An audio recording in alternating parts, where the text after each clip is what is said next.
गला ठीक नहीं है, तो फिर भी मैं प्रयास कर रही हूँ।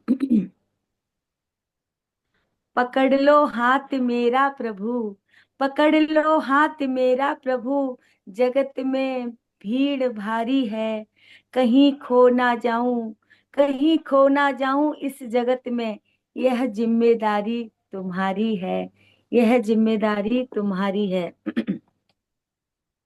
दुख दूर कर हमारा, संसार के रचैया, जल्दी से दो सहारा, मझधार में है नैया।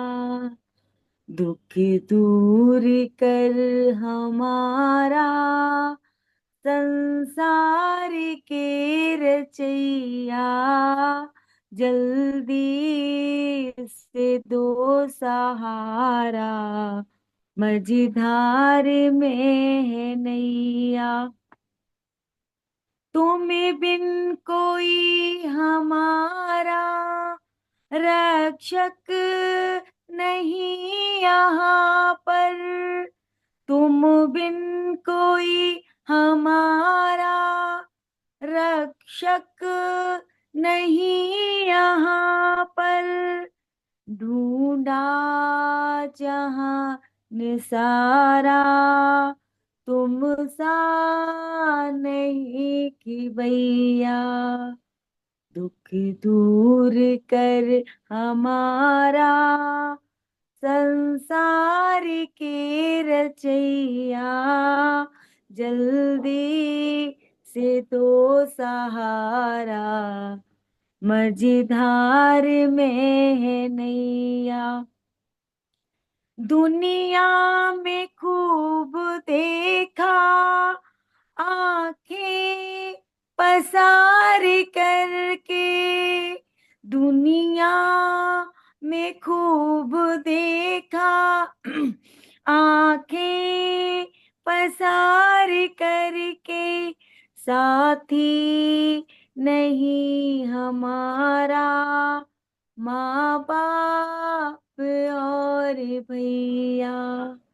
दुख दूर कर हमारा, संसार के रचैया, जल्दी से दो सहारा, मझधार में है नैया। सुख के सभी हैं साथी, दुनिया के मित्र सारे, तेरा ही नाम प्यारा, दुख दर्द के बचैया।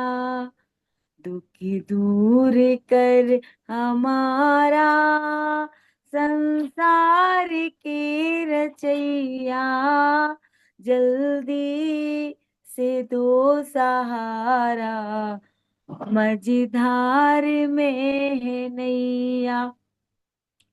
चारों तरफ से हम पर गम की घटाएं छाई, सुख का करो सबेरा, दुख रात्रि के मिटैया। दुख दूर कर हमारा, संसार की रचैया, जल्दी से दो सहारा, मझधार में है नैया, मझधार में है नैया। धन्यवाद समय देने के लिए। बहुत बहुत धन्यवाद। आइए दया आर्या जी। सभी को सादर नमस्ते। नमस्ते जी। संसार के रचैया, पाया न पार तेरा, कहाँ है तेरा बसेरा, कहाँ है तेरा बसेरा। कहते ऋषि मुनि जन, तू हर जगह रमा है, न कोई तेरा दफ्तर, न कोई तेरा मकान है, संसार के जीव जंतुओं में डाले हुए हो डेरा, कहाँ है तेरा बसेरा, कहाँ है तेरा बसेरा।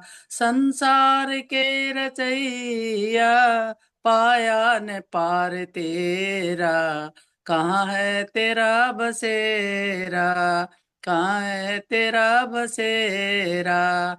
इतना बता दो स्वामी, पाऊं तो पाऊं कैसे, मंदिर व मस्जिदों में जाऊं तो जाऊं कैसे। दुश्मन ये मन के साथी डाले हुए हैं डेरा, कहाँ है तेरा बसेरा, कहाँ है तेरा बसेरा। संसार के रचैया पाया न पार तेरा, कहाँ है तेरा बसेरा, कहाँ है तेरा बसेरा। माता पिता व बंधु तुम ही हो नाथ मेरे, नैया को पार करना जो है हाथ में तेरे। सागर में खाए गोता स्वामी ये दास तेरा, कहाँ है तेरा बसेरा, कहाँ है तेरा बसेरा। संसार के रचैया पाया न पार तेरा, कहाँ है तेरा बसेरा। सभी को सादर नमस्ते जी।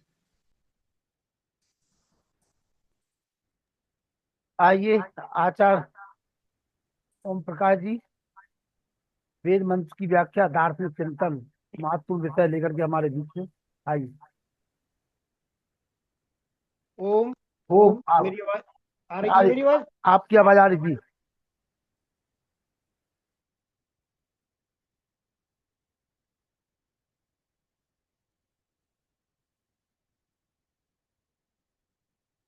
ओम। यो भूतं च भव्यं च सर्वं यच्चाधितिष्ठति स्वर्यस्य स केवलं तस्मै ज्येष्ठाय ब्रह्मणे नमः, तस्मै ज्येष्ठाय ब्रह्मणे नमः, तस्मै ज्येष्ठाय ब्रह्मणे नमः। तीनों कालों का जिसे पूरा यथावत ज्ञान है, सृष्टि सारी में प्रतिष्ठित बस वही भगवान है स्वयं सुख रूप केवल मुक्तिदाता नाम है। उस महात्म ब्रह्म को श्रद्धा समेत प्रणाम है। जिस बुद्धि को मांगते साधु संत सुजान, उस बुद्धि का हे प्रभो देना हमको दान। वेद स्वाध्याय सत्संग करते रहो, वेद स्वाध्याय सत्संग करते रहो, एक दिन प्राप्त सद्ज्ञान हो जाएगा। शांति होगी परम भ्रांति मिट जाएगी, पाप तापों का अवसान हो जाएगा। वेद स्वाध्याय सत्संग करते रहो, एक दिन प्राप्त सद्ज्ञान हो जाएगा। इस सभा को होस्ट कर रहे आदरणीय अध्यापक बंधु हमारे लखनलाल जी, अत्यंत श्रद्धा की भाजन वंदनीय मातृशक्ति एवं इस कार्यक्रम से जुड़ रहे समस्त धर्म प्रेमी सज्जनों, बहनों और भाइयों, ईश्वर की महान कृपा है जिसकी कृपा से हमें थोड़ी देर कुछ चिंतन करने का समय मिलता है। आज मास्टर साहब ने कहा, मैंने तुरंत आज ही दे दिया समय, क्योंकि आज मेरे पास समय खाली था। सज्जनों, मैं कुछ समय से दर्शन योग महाविद्यालय जो रोजड़ में है, उससे उसमें जो वानप्रस्थ साधक आश्रम है उसमें मीमांसा दर्शन की क्लास चल रही है। उस मीमांसा दर्शन की क्लास से मैं जुड़ा हुआ हूँ। एक मीमांसा के साथ साथ वहाँ वेदांत दर्शन की भी कक्षा चल रही है। वहाँ लगातार 2 कक्षाएं होती हैं। आचार्य सत्यजीत जी बहुत ही उच्च कोटि के विद्वान हैं और वो उसको पढ़ा रहे हैं। तो 2 घंटे, 2 सवा 2 घंटे एक तरफ तो मैं नहीं जुड़ सकता। 1 घंटे में सुबह पढ़ता हूँ उनकी क्लास, और 1 घंटे जो उनका रिकॉर्डेड प्रोग्राम होता है उनको शाम को पढ़ता हूँ। तो मीमांसा दर्शन मेरा शाम को चलता है, वेदांत दर्शन मेरा सुबह चलता है। ये लगातार मेरी कक्षा चल रही है, इस वजह से आपसे मिलने में थोड़ी देर हो जाती है। मैं तो कोशिश करता हूँ जल्दी जल्दी मिलूं, लेकिन क्या करूं, मेरी बाध्यता ये है कि यदि मैं एक दिन की कक्षा छोड़ दूं तो दूसरे दिन डबल काम हो जाता है। और इतना सूक्ष्म विषय है उनका, एक शब्द के ऊपर लगातार पिछले 50 दिन से कक्षा चल रही है और 50 दिन और चलेगी, एक शब्द के ऊपर। इतना सूक्ष्म चिंतन है। और जब तक वेद पढ़े ना हो, उसका प्रतिपाद्य पहले इस बात को कह दिया गया है कि ऐसा व्यक्ति जो वेद ना पढ़ा हो, जो व्याकरण ना पढ़ा हो, वो इस ग्रंथ को नहीं पढ़े, क्योंकि वो इतनी सूक्ष्म विद्या है उसके अंदर, वो पढ़ ही नहीं, समझ ही नहीं सकता उसकी बात। अब शब्द के इतने इतने भेद बताए हैं उन्होंने, उससे वाक्यार्थ बोध कैसे होता है। महर्षि दयानंद ने प्रारंभिक काल में जब अपनी अपनी शिक्षा को लिखा है उन्होंने, तीसरे समुल्लास में क्या पढ़ना चाहिए, तो उसमें उन्होंने ये लिखा है कि मीमांसा दर्शन सबसे पढ़ना चाहिए। लेकिन हम सबसे बाद में पढ़ रहे हैं, 5 दर्शन हम पहले पढ़ चुके हैं और अब हम पढ़ रहे हैं उसको। तो बड़ा आनंद का विषय, आनंद आ रहा है। तो उसी आनंद में से आज मैं थोड़ा थोड़ा आपको भी बांटता हूँ एक वेद मंत्र के माध्यम से। वेद मंत्र है ओम स्वस्ति न इंद्रो वृधस्रवाः स्वस्ति न पूषा विश्ववेदा स्वस्ति नस्तारिक्षो अरिष्टनेमि स्वस्ति नो बृहस्पतिर्दधातु। आर्य सज्जनों, ये मंत्र इतना महत्वपूर्ण मंत्र है कि हमारे आर्य समाजों के मंचों से इसका बहुत गायन होता है। जब भी हमारे यजमान जब यज्ञ वेदी पे बैठते हैं और पटका उड़ाना होता है, इस मंत्र को बोलते हैं। जब भी पति पत्नी दोनों एक दूसरे को माला पहना रहे हो, हमारे धर्माचार्य इस मंत्र का प्रयोग करते हैं। और जब आशीर्वाद देना हो, इस मंत्र का प्रयोग करते हैं। और न केवल आर्य जगत में, बल्कि पौराणिक जगत में इस मंत्र की इतनी जबरदस्त इसका प्रयोग है कि बात बात पर इस मंत्र का प्रयोग करते हैं पौराणिक विद्वान। आप देखें, कुछ समय पहले जब राम मंदिर में प्राण प्रतिष्ठा हो रही थी, तो वहां के पुजारी लोग इस मंत्र का उच्चारण कर रहे थे। लेकिन हमारे पढ़ने में और उनके पढ़ने में थोड़ी सी भिन्नता है। भिन्नता यह है कि उनके मंत्र केवल उच्चारण मात्र के लिए हैं, न तो उनके धर्माचार्य कोई समझने की कोशिश करते उस मंत्र को, उसका शब्दार्थ समझने की कोशिश नहीं करते। लेकिन आर्य विद्वान जितने भी हैं, हमारे आर्य पुरोहित जितने भी हैं, धर्माचार्य जितने भी हैं, वो जब मंत्र का विनियोग करते हैं तो उसके अर्थ के जानकारी के साथ करते हैं। क्योंकि विनियोग करना ही ऐसा चाहिए। जो क्रिया कुछ और हो रही है, मुंह से कुछ और निकल रहा है, तो ये एक रूपता तो नहीं हुई। इसलिए एक रूपता लाने के लिए जो मुंह से, जो हृदय में हो, वही वाणी में होना चाहिए, और वाणी में हो वही क्रिया में होना चाहिए। तीनों में जो एक रूपता आएगी, तब साधु के लक्षण बनेंगे। साधु नाम एक रूपता। तो इस मंत्र का बड़ा विशद, बहुत बृहद मात्रा में इसका प्रयोग है। और आप कहेंगे कि ऐसा मंत्र में ऐसा क्या है, इतना इसको महत्व दिया न केवल हमारे विद्वानों ने, बल्कि परमात्मा के द्वारा भी महत्व दिया गया है। आप ये सोचें, ये मंत्र जो है यजुर्वेद में आया है, 25वें अध्याय का 19वां मंत्र है ये मंत्र ऋग्वेद में भी आया है। ऋग्वेद में प्रथम मंडल के 86वें सूक्त का छठा मंत्र है, 89वें सूक्त का छठा मंत्र है। और ये मंत्र जो है सामवेद में भी है। सामवेद में कुल मंत्र जो है वो 1875 है। तो 1875वां मंत्र ये है, सबसे आखिरी मंत्र ये है। तो ये मंत्र जो है बहुत महत्वपूर्ण मंत्र है। इसलिए इसकी उपयोगिता हमें, जब वेद मंत्र जैसा वेदों में वर्णन है, उसकी उपयोगिता उससे पता चलती है। लेकिन थोड़ी सी मैं एक चर्चा कर दूं इससे पहले इस मंत्र को मैं पहले लूं, इससे पहले वैदिक वैदिक कुछ चिंतन आपके समक्ष मैंने कह दिया था कि वैदिक चिंतन रखूंगा। और वो वैदिक चिंतन कैसा रखूंगा? जो मीमांसा दर्शन से संबंधित है, जिसका स्वाध्याय में कर रहा हूं। तो सज्जनों, हमारे यहाँ विद्वानों में एक बात कही जाती है कि आखिर ये वेद बने क्यों है, ये वेद हमारे लिए क्या क्या फायदा देते हैं, हम क्यों पढ़े वेदों को। तो हमारे विद्वान, आर्य विद्वान ये कहा करते हैं बड़े बड़े मंचों से कि जैसे संसार को जैसे हम किसी स्कूटर को खरीदते हैं, जैसे किसी फ्रिज को खरीदते हैं, जैसे किसी वॉशिंग मशीन को खरीदते हैं, तो उसके साथ में एक पुस्तिका दी जाती है। तो उस पुस्तिका को पढ़ते हैं और उसके बाद उसको प्रयोग कर लेते हैं हम। तो पुस्तिका को पढ़ने के बाद उसका प्रयोग ठीक होता है। यदि उसका प्रयोग हम नहीं करेंगे और वृद्ध व्यवहार से सीखा भी नहीं हमने, तो उसमें उस इंस्ट्रूमेंट से हम फायदा नहीं उठा सकते। इसलिए उसको पढ़ना ही होता है हमें, या तो वृद्ध व्यवहार से पहले सीखा हो हमें किसी से। लेकिन जब इसी तरह से किसी विद्वान के मस्तिष्क में ये बात आ गई कि भाई जैसे परमात्मा ने जैसे हमें ये पुस्तिका मिलती है, वैसे ही सृष्टि जब बना करके परमात्मा ने बना दी, तो मनुष्य को बनाया। तो मनुष्य के प्रयोग के लिए सृष्टि के आदि काल में ये ज्ञान दिया परमात्मा ने।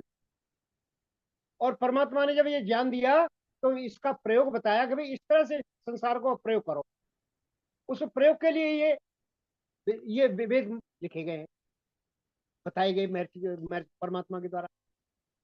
लेकिन सारे विद्वान, बड़ा अच्छा भी लगता है हम भी बोलते रहे ये बात मंचों में बैठ बैठ करके कि भाई बात यही है कि परमात्मा ने जो है सृष्टि बनाई और उसको उपयोग के लिए कि हम दूसरे मनुष्यों से कैसा व्यवहार करें, हम दूसरे प्राणियों से, अन्य प्राणियों से कैसा व्यवहार करें, हम प्रकृति के साथ कैसा व्यवहार करें, हम ईश्वर के साथ कैसा व्यवहार करें। ये सारी की सारी विद्या वेद के अंदर है। इसलिए वेद परमात्मा ने सृष्टि के आदि काल में नाजिल किया।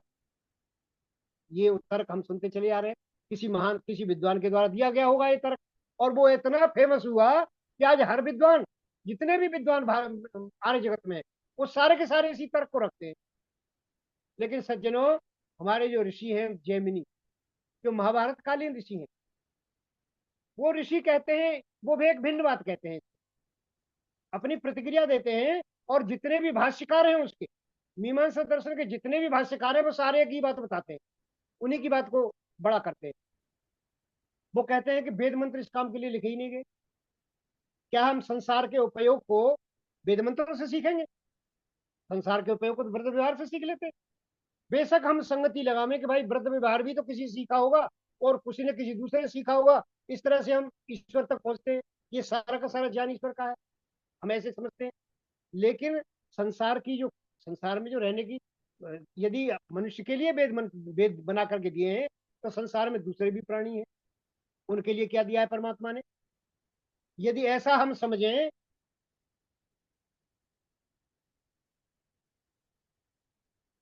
यदि हम ऐसा समझें कि यदि हम जो है कि ये परमात्मा ने हम केवल मनुष्य के लिए दिए हैं, दूसरों के लिए नहीं दिए, तो ये हमारी बहुत बहुत बड़ी भूल है। संसार में परमात्मा कभी अन्याय नहीं किया करता। यदि मनुष्य के लिए देता तो दूसरे प्राणियों के लिए कुछ बना के देता। लेकिन दूसरे प्राणी वेद नहीं पढ़ते, आराम से रहते हैं, खाना खाते हैं, टहलते हैं, सारी क्रियाएं करते हैं। और सज्जनों, हमारा मनुष्य जन्म, हमारे जो मनुष्य हैं, हम लोग जो प्राणी हैं, मनुष्य सारे, हम लोग ज्यादातर वेद नहीं पढ़े। कोई बिरला व्यक्ति है, हजारों में से एक व्यक्ति है जिसने वेद पढ़ा है। तो ये सारे के सारे, इनका सबका बढ़िया जीवन चल रहा है। आप जितने हम सुन रहे हो यहाँ, किसी बिरले एक आध व्यक्ति ने वेद पढ़ा होगा, नहीं, ज्यादातर लोगों ने वेद नहीं पढ़े। लेकिन हमारा सबका जीवन बढ़िया चल रहा है। फिर वेद हमें यूं क्यों कहें, कैसे कहते हैं हम लोग कि भाई ये जो सारा का सारा व्यवहार हम वेद से सीखे? यदि इस बात को हम माने कि वेद से ही सीखे, तो बच्चा पैदा होने के तुरंत बाद उसको देखो, भूख लगती है, तुरंत भोजन करने लग जाता है। वो कैसे सीखा? और दूसरी बातें हैं कि जैसे बटन दबाने से पंखा चल बैठता है, ये कैसे सीखे हम? ये वेद की जरूरत नहीं है इसमें। इसमें तो ये जो संसार के व्यवहार हैं, ये सारे वृद्ध व्यवहार से सीख लेते हैं हम। वृद्ध व्यवहार से शक्ति ग्रहण व्याकरण उपमान कोशाप्त वाक्यात व्यवहार तस्य वाक्यस्य शेषात विवृतेर वदंती सानिध्यता सिद्ध पदस्य वृद्धा। हम कैसे सीखते हैं? अभिधा लक्षण व्यंजन शक्तियों से सीखते हैं। वो व्याकरण उपमान व्याकरण से सीख लेते हैं हम, और उपमान उपमा से सीख लेते हैं। कोशाप कोश, अमरकोश जैसे ग्रंथों से सीख लेते हैं हम अर्थ उसका, हम अर्थ तक पहुंच जाते हैं। आप वाक्यात, आप ऋषियों के वाक्यों से हम सीख लेते हैं। व्यवहार तस्य, व्यवहार से सीख लेते हैं, वृद्ध व्यवहार से सीख लेते हैं। वाक्य से साथ हम अर्थापत्ति से सीख लेते हैं। अर्थापत्ति जैसे कोई कहे कि भाई जब तक बादल नहीं आएंगे वर्षा नहीं होगी, इसका मतलब ये हुआ कि जब बादल आएंगे तभी वर्षा होगी। अर्थापत्ति सीख लेते हैं हम, ये अनुमान लगा लेते हैं हम, तो ये अर्थापत्ति सीख लेते हैं वाक्य से साथ। विवृत्ति कहते हैं, विवृत्ति कहते हैं हम जो है व्याख्यान, व्याख्यान यथार्थात हम विवेचना से सीख लेते हैं। आप देखो सब इंस्पेक्टर सारे जितने पुलिस के सब इंस्पेक्टर हैं अपने अपने केसों की विवेचना करते हैं वो, तो ये जो मीमांसा है इससे सीख लेते हैं हम। सानिध्य सिद्ध पद से वृद्धा, सानिध्य से किसी व्यक्ति के सानिध्य से सीख लेते हैं, और वृद्ध व्यवहार से सीख लेते हैं।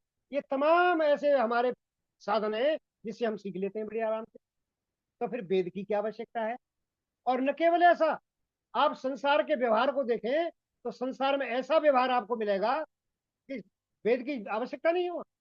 आप किसी माता से पूछें, आप किसी माता से कहें माता जी, किसी के घर जाए आप, और माता जब पूछने लगे जी क्या लेंगे आप कहेंगे यार मीठा लाइए, माता जी मीठा लाइए, तो माता मीठा कैसे लाएंगी? मीठा तो गुण है, मीठ गुण जो है कभी भी दिया नहीं जा सकता दूसरे को। तो माता क्या उपस्थित करती है?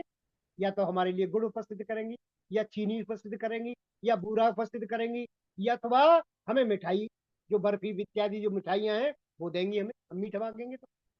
अब ये व्याकरण कहाँ से सीख लिया माता जी ने? ये तो व्याकरण का सूत्र है, व्याकरण का सूत्र है ये, कि जब गुण का गुण वचनेभ्यो मतुपलुक वक्तव्य, जब गुण का कथन करना है हमने तो जो गुणी जिसके अंदर रहता है वो वस्तु उपस्थित करनी पड़ेगी। अब ये माता ने कहा सीख लिया है व्याकरण, माता तो व्याकरण पढ़ी नहीं है, लेकिन जब भी इनसे मीठा मांगा जाए तो उनके मीठा उपस्थित करती है। तो अभी इसमें वेद पढ़ने की क्या आवश्यकता है?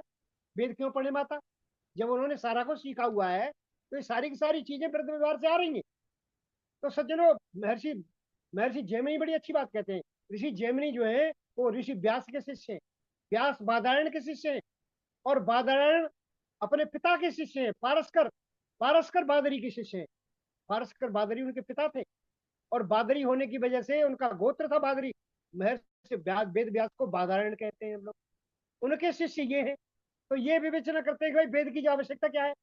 वेद की ये जरूरत नहीं है, तो फिर वेद में ऐसा क्या है? वेद में है क्या चीज? हम क्यों पढ़े वेद को? सज्जनों, वेद के अंदर महर्षि जो है ये साफ स्पष्ट करते हैं कि वेद के अंदर है क्या। वेद के अंदर अतीन्द्रिय विषय है सज्जनों। वेद के अंदर ये चीज नहीं है जो संसार में दिखाई दे रही है हमें।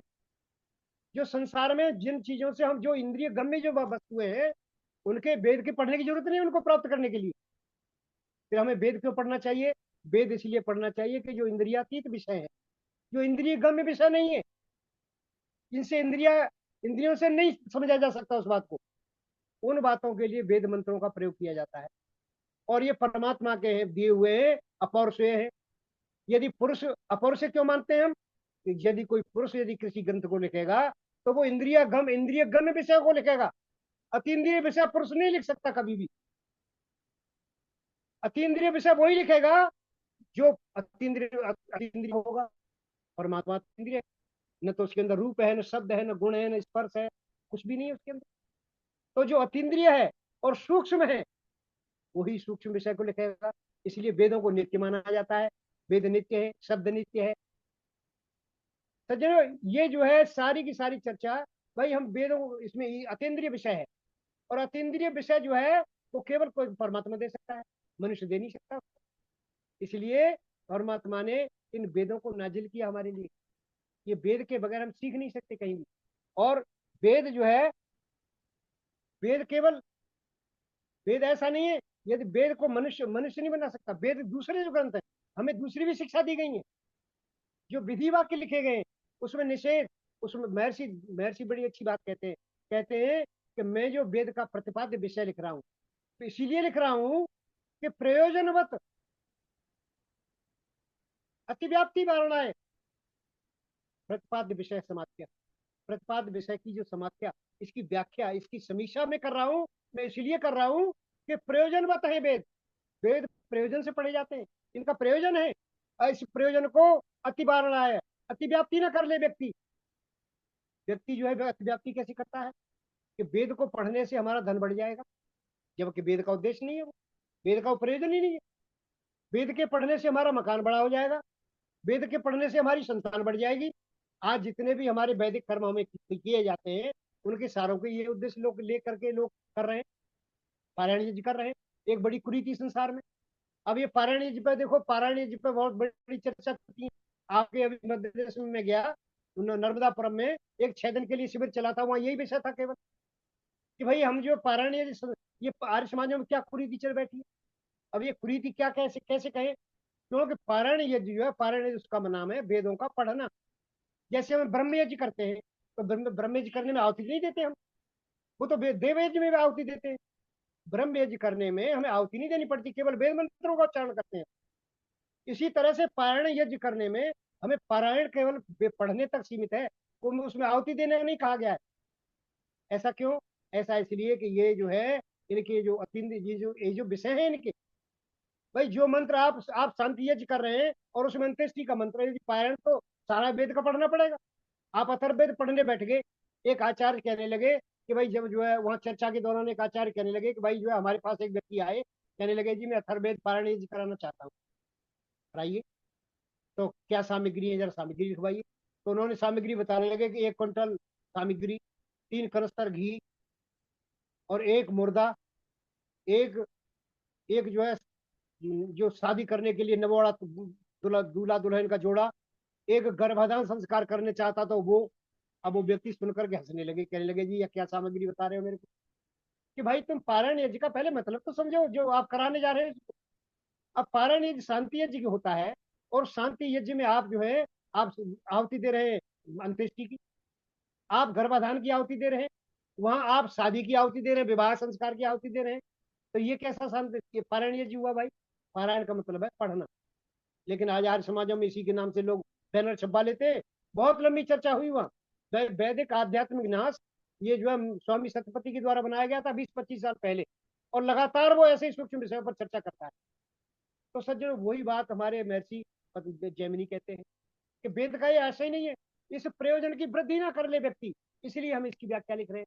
प्रयोजन कोई कह लेगी कि हमारा मकान बढ़ जाएगा, हम मकान के लिए कर रहे हैं, तो ऐसा नहीं हो सकता। वेद का ये प्रयोजन नहीं है।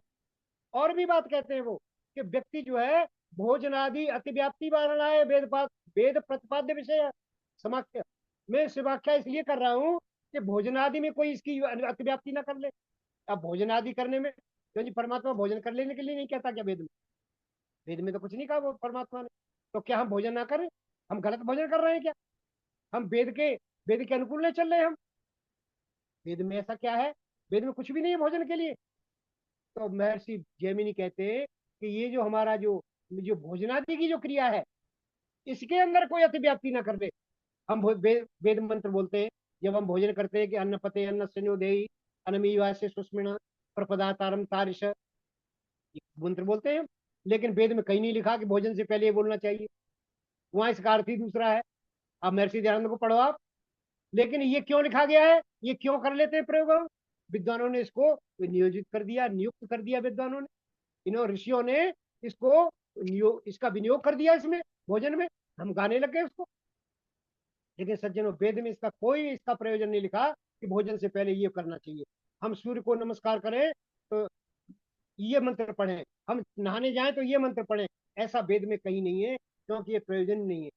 और एक दूसरी तीसरी बात बताई, वो कहते हैं कि अनर्थ मूलक अनर्थ मूलक जो हमारी जो अनर्थ मूलक क्रियाएं हैं, शेनवत, जैसे बाघ पक्षी करता है, बाघ पक्षी दूसरे पक्षियों को नुकसान पहुंचाता है, मारता है, खा जाता है। तो ये जो क्रियाएं हैं वेद के अंदर, ये कोई विधान नहीं है वेद के अंदर इसको बारण के लिए, क्योंकि कहीं अतिव्याप्ति इसमें ना कर ले। तो आज मंत्र तंत्र दुनिया में चल रहे हैं। कुछ लोग कहते हैं कि मंत्र से हम ये सिद्ध कर देंगे, हम इसको मार देंगे, इसकी शादी करा देंगे, इसका जो प्रेम विवाह इसका प्रेम तोड़वा देंगे। ऐसे संसार में देखने को मिल रहे हैं। ये प्रयोजन ही नहीं है वेद का। तो महर्षि से पूछा गया कि महाराज ये बताओ फिर प्रयोजन क्या है वेद का? ये प्रयोजन है ईश्वर। वेद का प्रतिपाद्य विषय ईश्वर है जो इंद्रियातीत है। हम ईश्वर को प्राप्त करने के लिए वेद पढ़ते हैं, और कोई दूसरा इसका प्रयोजन नहीं है। सज्जनों ये बात जो है वेद के संबंध में जितना अतिव्याप्ति फैलाई गई है वेद के संबंध में, संसार में ऐसी अतिव्याप्ति किसी पुस्तक के बारे में नहीं मिलेगी। एक बात कहा जाता है कि वेदो अखिलो धर्म मूलम। वेद जो है, सारा का सारा वेद, अखिल अखिल वेद, सारा का सारा वेद धर्म का मूल है। अर्थात वेद में धर्म की बातें हैं, अधर्म नहीं है। अधर्म की बात नहीं लिखी वेद के अंदर। लेकिन इस सूत्र का, इस वाक्य का जो जो मनु महाराज ने लिखा था, इस वाक्य का इतना गलत प्रयोग हुआ संसार में, सबसे ज्यादा गलत प्रयोग इस वाक्य का हुआ है। अखिल शब्द जो है धर्म के साथ जोड़ दिया गया, जबकि विशेषण था वो वेद का। वेदो अखिलो दोनों में एक विभक्ति है और विशेष विशेषण भाव है दोनों में। ये जो वेद अखिल शब्द जो है वेद का विशेषण है कि सारा का सारा वेद, लेकिन उसको अखिल शब्द को धर्म के साथ जोड़ दिया। और क्या कहते हैं कि सारे के सारे धर्म जो है वो वेद से ही निकले। ये व्याख्या चल रही है संसार में। अब इस व्याख्या से, यदि इस व्याख्या को हम मान लें, सही मान लें इसको, तो सज्जनों फिर तो अधर्म भी स्वीकार होने लगेगा वेद में। क्योंकि बहुत से सारे धर्मों का एक लक्ष्य नहीं है। कुछ धर्मों का लक्ष्य अपने जो है अपने संगठन को बढ़ाना है। आप बहुत से ऐसे धर्म देखेंगे उसका ईश्वर की आराधना से कोई लेना देना ही नहीं है, वो अपने संगठन को बढ़ाते हैं केवल। वो एक ड्रामा तो करते हैं ईश्वर का नाम लेकर के, लेकिन सारा संगठन बढ़ाते हैं वो, उनका धर्म से कोई लेना देना नहीं है। अधर्म युक्त क्रियाएं करते हैं सारी। तो वेद के अंदर ये प्रतिपाद्य विषय नहीं है। वेद के अंदर केवल और केवल विषय है तो वो ईश्वर है। और ईश्वर, ऐसा ईश्वर संसार में और दूसरी पुस्तकों से नहीं मिल सकता। आप संसार की किसी पुस्तक को पढ़ लो, आप ईश्वर के निष्कर्ष पर नहीं पहुंच सकते वेद के अतिरिक्त। आप वेद को यदि समझना है तो वेद ईश्वर द्वारा प्रदत्त वेद से ही ईश्वर को समझना पड़ेगा हमें। लेकिन आज इस बात को संसार के ग्रंथ जो है वो संसार के व्यक्ति ये मानने को तैयार है कि हम भी ईश्वर का ध्यान करते हैं। वो ये नहीं समझते। मैक्स मूलर महर्षि ज्ञानंद के टाइम में था और महर्षि ज्ञानंद से पत्र व्यवहार हुआ है मैक्स मूलर। वो कहते हैं कि आप जो है ये कैसे अग्निकार फायर कैसे करते हो भाई, ये तो अग्निकार तो ईश्वर है। आप इस तरह की सारी चर्चा आज संसार में ऐसा विरूप पैदा हो गया है कि आप जो है अब आर्य समाजियों को उल्टा करने लगे लोग। स्वयं उल्टे हैं लेकिन आर्य समाजियों को उल्टा बताते हैं। तो सज्जनों, वेद का प्रतिपाद्य विषय ईश्वर है।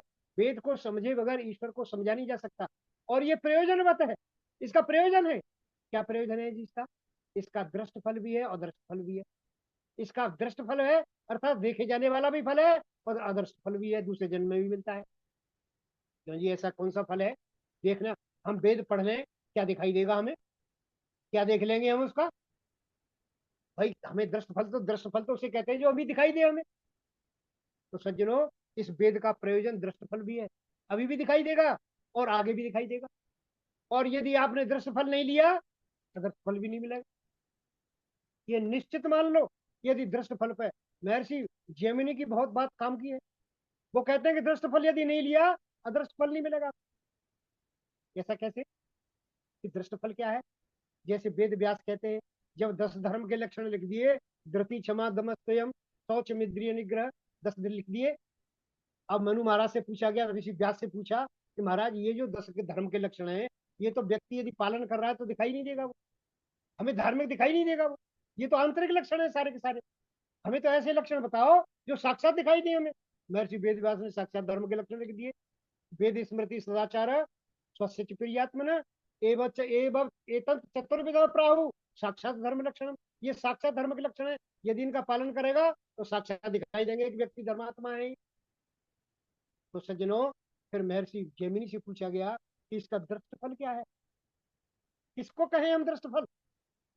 तो दृष्ट फल कहते हैं कि ईश्वर का ज्ञान। ईश्वर का ज्ञान ये दृष्ट फल है। इस समय यदि इस जन्म में ईश्वर का ज्ञान प्राप्त नहीं हुआ तो अगले जन्म में भी ज्ञान प्राप्त होने वाला नहीं है। अदृष्ट फल भी तभी मिलेगा जब इस जन्म में आप जान लोगे ईश्वर को। यदि ईश्वर को जाना ही नहीं, जब दृष्ट फल नहीं मिला तो अदृष्ट फल भी नहीं मिलेगा। इसलिए वेद जो है ईश्वर को प्राप्ति के लिए बनाए गए हैं। वेद ईश्वर कृत हैं। वेद नित्य है। संसार में वेद ईश्वर के ज्ञान में रहते हैं।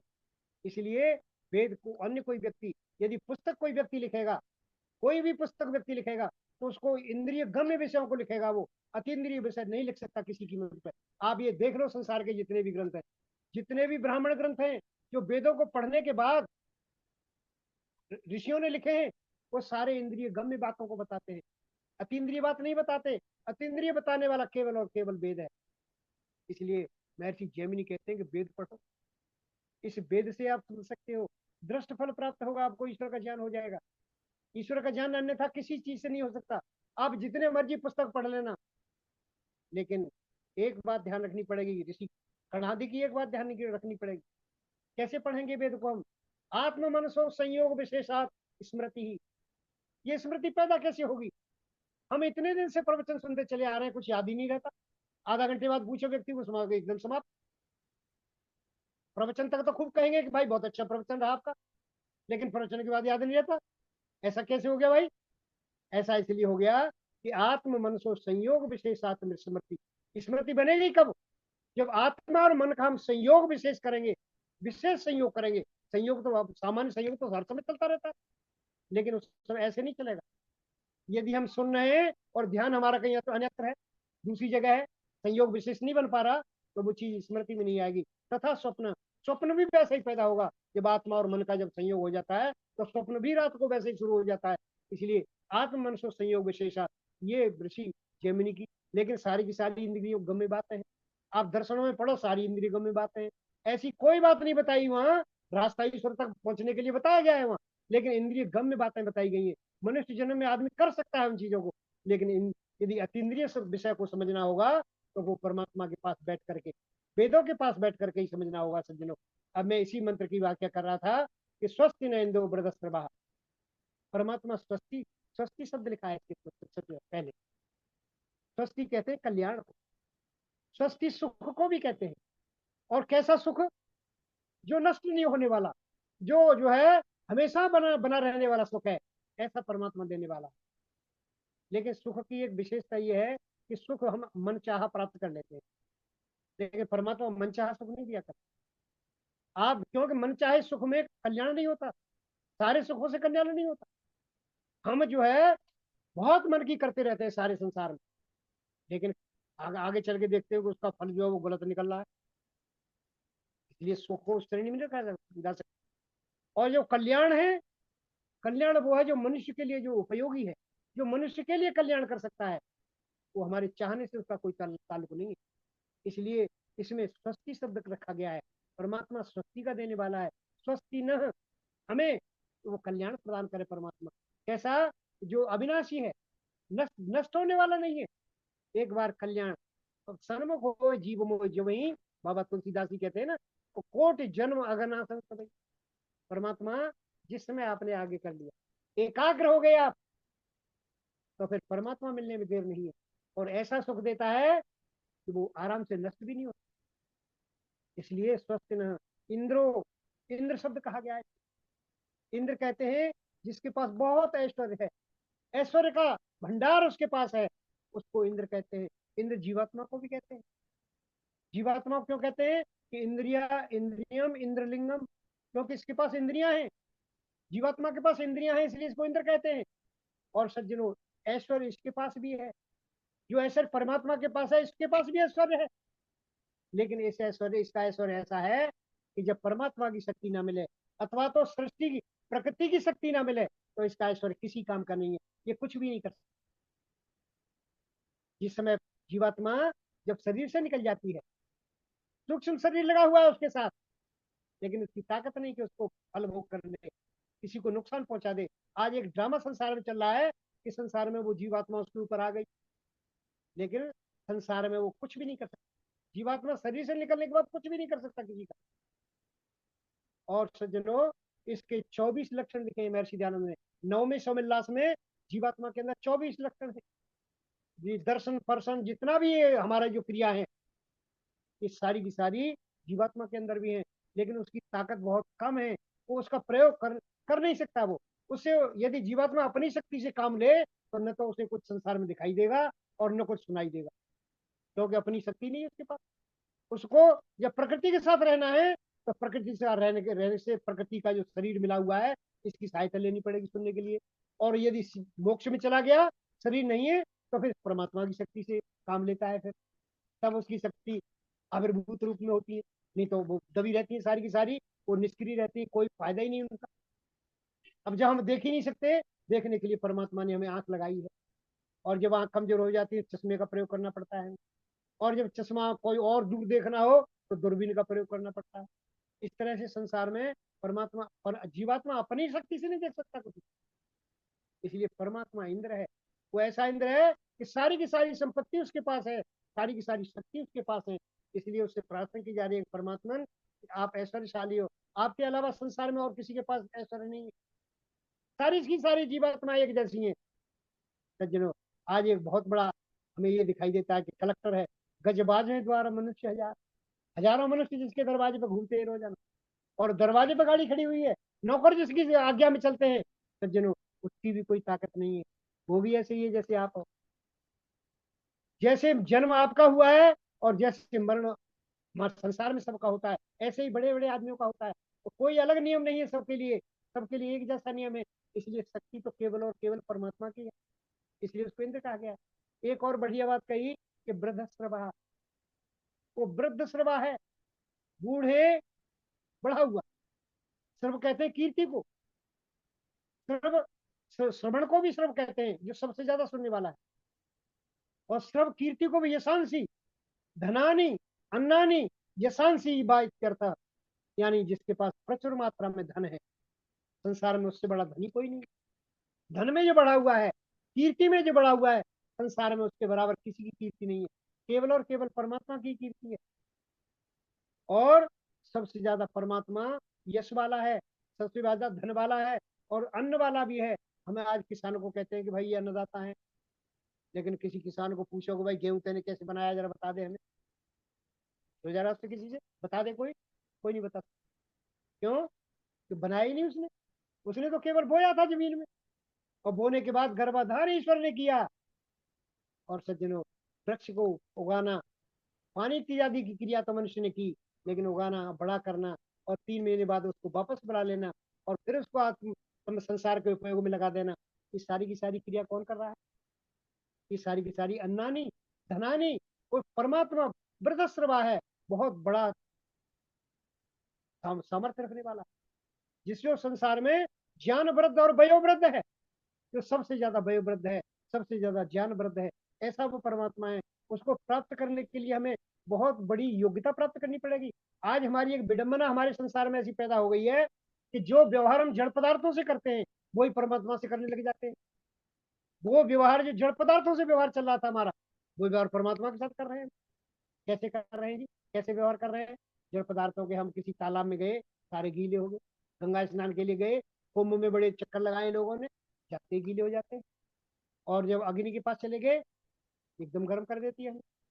वायु के पास चले गए तो या तो शुष्क वायु सूखा बना देगी, या गर्म कर देगी, या ठंडा कर देगी, उसके अंदर सारे गुण हैं। तो ये जो जड़ पदार्थ है, अब ईश्वर हमारे अंदर रहता है, हमारे अंदर ईश्वर रहता है, जीवात्मा के अंदर रहता है, पृथक भाव से रहता है। और ऐसे रहता है जैसे आग गोले के अंदर, लोहे के गोले के अंदर रहती है, उसके अंदर भी विद्यमान है। गाय के उस गोले के अंदर विद्यमान आग है, और उसके बाहर भी दिखाई दे रहा है, लाल हो रहा है गोला। इस तरह से परमात्मा जीवात्मा के अंदर व्याप्त है, अंदर भी है और बाहर भी है।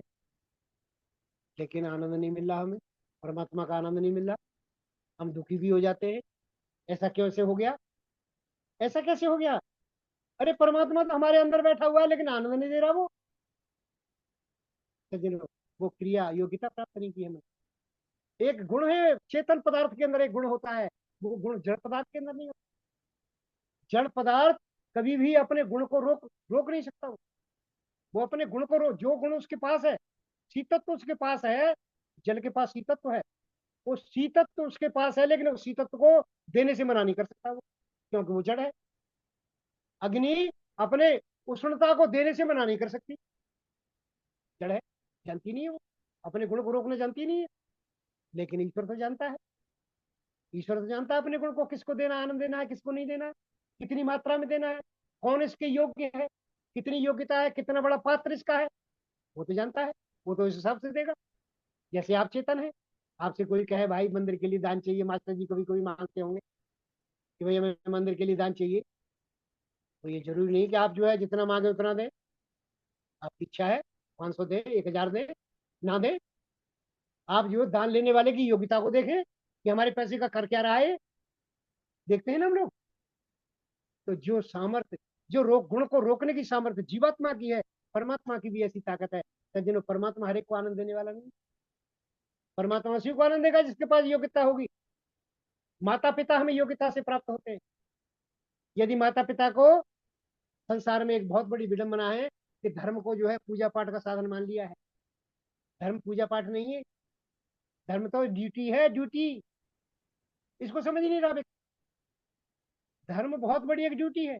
यदि उस ड्यूटी का पालन नहीं किया हमने, वो योग्यता हमने हासिल नहीं की। मैं कभी कोई जाया करता हूँ लोगों के यहाँ, तो वो योग्यता यदि प्राप्त नहीं की तो वो सामान मिलेगा नहीं अप्राप्त।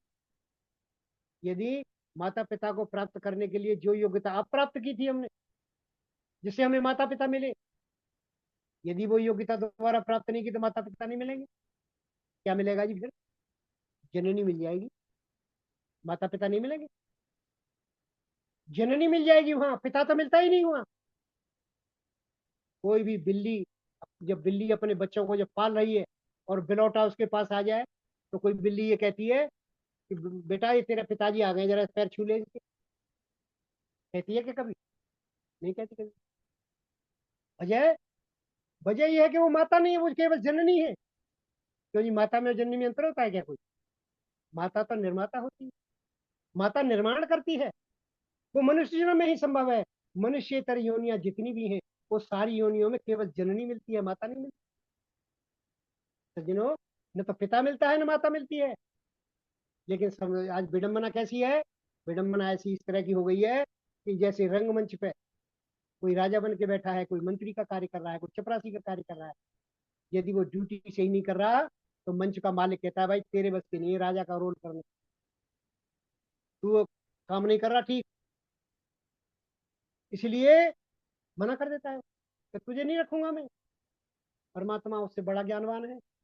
वो अंदर बैठ करके आपके वीडियोग्राफी हो रही है उसकी, एक एक बात को पकड़ रहा है वो। सज्जनों, यदि योग्यता नहीं है तो माता पिता नहीं मिलेंगे। परमात्मा वृद्धस्रवा है, ज्ञान वृद्ध है, वो जानता है हर एक की आदतों को। इसलिए परमात्मा को प्राप्त करने के लिए आज एक संसार में ऐसे ऐसे वायरस, में तो क्या कहूँ, मैं तो बड़ा विचित्र, बड़ी बड़ी विडंबना में रहता हूँ कि ऐसे ऐसे वायरस संसार में फैल रहे हैं। अब वायरस को, जो कंप्यूटर में जो वायरस आता है उसको बचाने के लिए क्या करते हैं जी? उसको बचाने के लिए हम एंटीवायरस डालते हैं। जब एंटीवायरस डालते हैं तो हमारे अंदर जो वायरस घुस रहे हैं उनको बचाने के लिए हमारे अंदर क्या होना चाहिए? हमारे अंदर एंटीवायरस होना चाहिए ना अंदर भी। और वो एंटीवायरस क्या है? यदि आपने सत्यार्थ प्रकाश नाम का एंटीवायरस, महर्षि दयानंद का एंटीवायरस डाउनलोड नहीं किया तो संसार में वायरसों से बच नहीं सकते। इतने संसार में वायरस है कि आप बच नहीं सकते उनसे। एक कैसा वायरस है? एक वायरस संसार में फैला हुआ है कि गुरु गोविंद दो खड़े काके लागू पा, और बलिहारी गुरु आपने गोविंद दियो बता। ईश्वर से विमुख करने का सबसे मेन मुद्दा संसार में चला हुआ है, भारतवर्ष में तो बहुत ज्यादा है कि भाई गुरु और ईश्वर खड़े हों तो हमें तो गुरु के पैर पकड़ने हैं।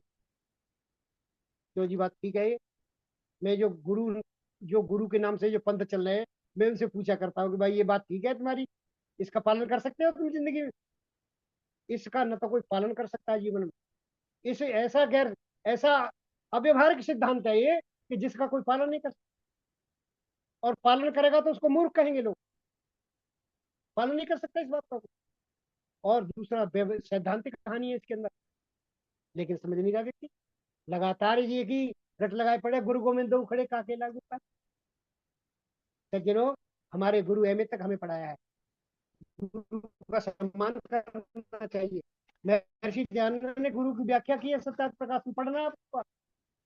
महर्षि दयानंद गुरु को, उनका जो लिखा हुआ जीवन चरित्र है कि महर्षि दयानंद कैसे रहते थे वहां, तो सज्जनों वहां के लोगों ने बताया कि गुरु के चरणों में अपना सिर रख देते थे वो। ऐसे नमस्ते नहीं करते थे जैसे हम आजकल नमस्ते करते हैं। ऐसा व्यक्ति जो गुरु के, और जहां जहां भी उसने ग्रंथ लिखे हैं, परम विदुषाम गुरु बिरजानंद शिष्येण महर्षि दयानंद स्वामिना विरचितम, ये शब्द प्रयोग करते हैं। और गुरु का सम्मान होना चाहिए, गुरु के आदर आदर होना चाहिए गुरु का। ऐसा नहीं है कि गुरु को महर्षि दयानंद नहीं मानते थे। गुरु ब्रह्मा गुरु विष्णु, इसकी वहां व्याख्या की उन्होंने, पढ़ लेना आप सत्याग्रह प्रकाश में। वो ऐसा नहीं है कि गुरु दयानंद, जब महर्षि दयानंद गुरु को नहीं मानते थे, वो गुरु को मानते थे। गुरु के प्रति पूरी श्रद्धा थी उनके अंदर। गुरु बिरजानंद को उन्होंने सच्चा गुरु माना है अपना। तो गुरु का सम्मान करना चाहिए, भोजन वस्त्र देने चाहिए, उनका आदर करना चाहिए हमें। लेकिन सज्जनों, उपासना तो ईश्वर की होगी, उपासना गुरु की नहीं हुआ करती कभी भी। क्यों नहीं होती जी? वजह क्या है? इसमें एक तो व्यवहारिक हानि है, एक सैद्धांतिक हानि है। व्यवहारिक हानि क्या है? व्यवहार कहानी ऐसी है कि जिसका आप पालन जीवन में कर नहीं सकते। एक कलेक्टर यदि अपनी कार में बैठ करके मास्टर जी के दरवाजे पर आ जाए और उसका चपरासी भी उसी कार में होता है, वो चपरासी बताता है कि मास्टर साहब, ये हमारे जिले के, इसी जिले के कलेक्टर हैं, ये जो है आपसे मिलना चाहते हैं। तो मास्टर साहब ये बताएं कि आप नमस्ते पहले किसी कलेक्टर से करोगे कि चपरासी से करोगे? चपरासी से करनी, चपरासी से नहीं करोगे, कलेक्टर से करनी पड़ेगी ना हमें। नमस्ते कलेक्टर से करनी पड़ेगी हमें। यदि हमने चपरासी से पहले नमस्ते कर दी तो समझो कलेक्टर ये समझेगा कि ये व्यक्ति बुद्धि का कमजोर है, ये कलेक्टर की अहमियत को जानता ही नहीं, कलेक्टर की कुर्सी को नहीं जानता है। इसलिए हमें व्यवहारिक हानि है, ये व्यवहारिक, हमें कलेक्टर से ही नमस्ते करनी पड़ेगी पहले। एक इसमें सैद्धांतिक हानि भी है। सैद्धांतिक हानि क्या है? कि जो गुरु हमें ज्ञान दे रहे हैं, हमें जो एमए तक पढ़ाया जिन गुरुओं ने, वो उन गुरुओं का ज्ञान नहीं है, वो परंपरा से आया वो ज्ञान है। उनके गुरुओं ने उनको दिया था, और उनके गुरुओं ने उनको दिया था। ये लगातार परंपरा चली आ रही है आदिकाल से, एक दूसरे को ज्ञान देते चले आ रहे हैं, क्योंकि उनके भी थे माँ बाप गुरु जिन्होंने ये ज्ञान सिखाए हैं। बस एक दूसरे को यूं ही सिखलाते चलते आए। इसलिए गुरु का सम्मान करना चाहिए, गुरु का आदर करना चाहिए, लेकिन उपासना ईश्वर की करनी चाहिए। हमेशा हमारे गुरुओं ने हमें सभी यही पढ़ाया है। हम यहाँ तक आ गए, अभी तक हम गुरुओं से पढ़ रहे हैं, लेकिन सारे के सारे गुरु ये कहते हैं कि भैया ईश्वर का, जब हम स्वामी सतपति जी से मिलते थे तो स्वामी सतपति जी ये नहीं कहते थे कि हमारे आश्रम के सदस्य हो कि नहीं तुम, हमारे यहाँ कितना दान दिया तुमने, कभी नहीं पूछा उन्होंने। वो केवल और केवल एक बात पूछते थे कि ईश्वर का ध्यान किया कि नहीं किया। और ईश्वर का ध्यान किया, हमने कह दिया कि हमने किया, तो स्थिति कैसी रही, अब बताओ आगे। और ईश्वर की स्थिति ऐसी नहीं रही तो इसके लिए आपने क्या प्रयास करना शुरू कर दिया है, क्यों नहीं मन लग रहा आपका? ये सारी की सारी चर्चाएं मिलने पर किया करते थे। इसीलिए सज्जनों, इन वायरसों से बचो, अच्छे गुरु को पहचानो। सच्चे गुरु क्या है? सच्चे गुरु आपको ईश्वर की तरफ मोड़ेंगे, अपनी तरफ नहीं मोड़ेंगे। आपको वो रास्ता बताएंगे जो संसार का रास्ता है। वृद्धश्रवा, परमात्मा वृद्धश्रवा है। वो जो है ज्ञान वृद्ध है, वो ज्ञान की बात बताएगा, ज्ञान नहीं बता सकता कभी भी वो। आगे कहा, स्वस्ति न पूषा विश्ववेदा, स्वस्ति न पूषा। वो परमात्मा कैसा है? वो परमात्मा पुष्टिकारक है, स्वयं पुष्टिकारक है, और दूसरों की पुष्टि करने वाला है।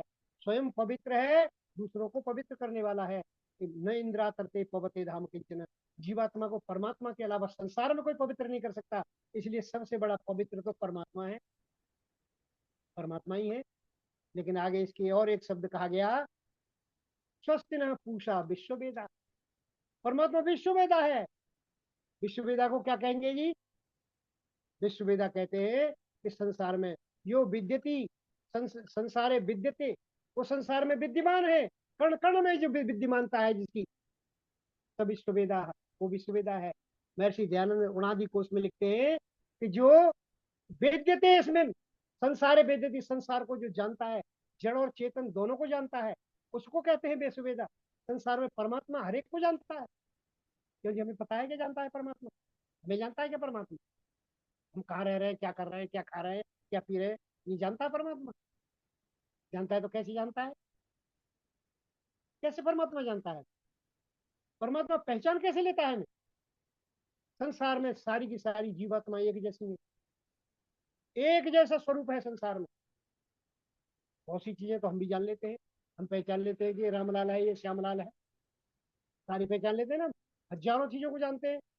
ये सामान ये है, ये टेलीफोन है, ये मोबाइल है, ये टेलीविजन है, ये फ्रिज है, ये वॉशिंग मशीन है, ये घर है, ये बैल है, ये पशु है, ये सब जानते हैं हम लोग।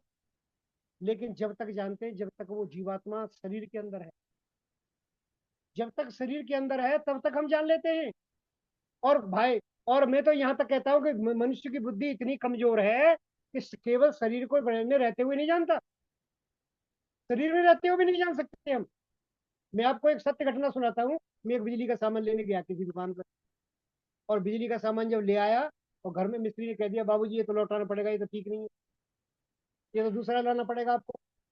जब मैं दूसरी बार दुकान पर गया 10 मिनट बाद ही, तो दुकानदार कहता है जी मेरे से कहाँ ले गए हो आप? मेरे से तो ले नहीं गया। अरे मैंने कहा भाई मैं तेरे से ही ले गया हूँ। तो बाबूजी आप मेरे से नहीं ले गए, आप कै बजे आए थे? मैंने कहा भाई 9 बजे करीब आया था मैं, और 9:15 बजे दोबारा आ गया हूँ। तो बोले 9 बजे मेरा भाई था यहाँ, हम जुड़वा भाई हैं दोनों, एक ही जैसे चेहरे के हैं, हमें लोग पहचान नहीं पाते। अरे संजोग कोई भी नहीं पहचान रहे। और केवल ये नहीं, मैंने ऐतिहासिक आपको लक्षण ऐसे मिलते हैं, जब प्रद्युम्न और कृष्ण जब साथ साथ निकलते हैं, सज्जनों, रुक्मिणी धोखा खा जाती थी। हम शरीर में रहते हुए भी नहीं पहचान पाते लोगों को, लेकिन परमात्मा प्रत्येक जीवात्मा को जानता है। कैसे जानता है जी? एक जैसी सारी की सारी जीवात्मा, यदि तत्वतः देखा जाए तो सारी जीवात्माओं का एक जैसा ही स्वरूप है, फिर एक जैसे स्वरूप में परमात्मा कैसे पहचान लेता है जीवात्मा को? ये प्रश्न तो उठता है, हमें पता तो होना चाहिए। हमें जब पता नहीं होगा तो हम संसार में परमात्मा के साथ ऐसा व्यवहार करते रहेंगे, तो हमें कैसे पता लगे कि परमात्मा हमें पहचानता है? प्रश्न यहाँ ये है कि कैसे पता लगे हमें परमात्मा यह पहचानता है। तो जिन्हों परमात्मा जो है, ये दर्शनों में कहा गया है कि भाई ये जीवात्मा के साथ सेंद्रियम चेतनम द्रव्यम, इसके साथ इंद्रियां लगी हुई हैं, सूक्ष्म शरीर लगा हुआ है, जब शरीर से बाहर निकल जाता है तो, और सूक्ष्म शरीर से परमात्मा पहचान लेता है।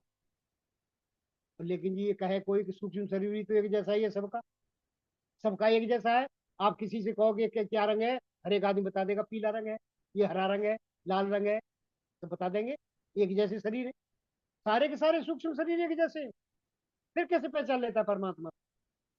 तो ऋषियों ने इतना बढ़िया चिंतन रखा है, आप कभी पढ़ें लगातार। मैंने पिछली बार आपको बताया था कि परमात्मा का ज्ञान और इस परमात्मा का आनंद और ईश्वर का आनंद अलग अलग है।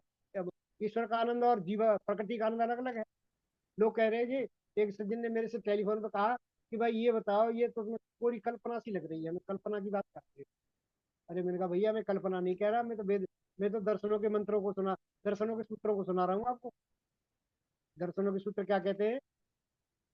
दर्शन के सूत्र कहते हैं सुख विशेषा विधानात एवं, सुख विशेष का विधान होने से, सुख विशेष, ये सुख तो संसार में है, लेकिन परमात्मा के अंदर सुख विशेष है, और सुख विशेष का विधान वेदों में किया गया है।